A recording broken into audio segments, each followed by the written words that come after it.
King Nebuchadnezzar, the most powerful ruler of his time, had built a massive golden statue, 9 stories tall, gleaming in the desert sun.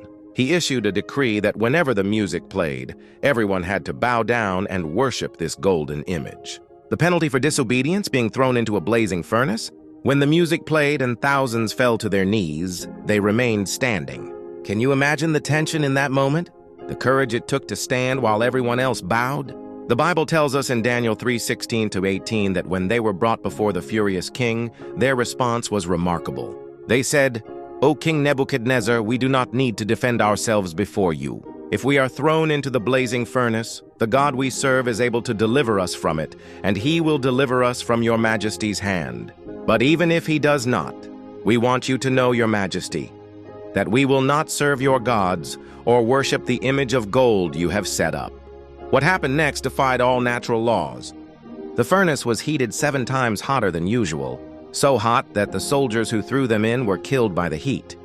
But when Nebuchadnezzar looked into the furnace, he was astonished.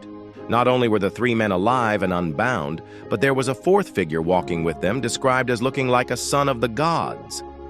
When they came out, not a hair was singed, their clothes weren't burned, and they didn't even smell like smoke. This miraculous deliverance led Nebuchadnezzar to decree that no one could speak against their God, declaring in Daniel 3:29, "For no other God can save in this way." This story reminds us that sometimes standing for what's right means standing alone. These 3 young men didn't know they would survive, but they knew who they served, and that was enough. Today, we might not face literal fiery furnaces, but we all face moments where we must choose between compromise and conviction.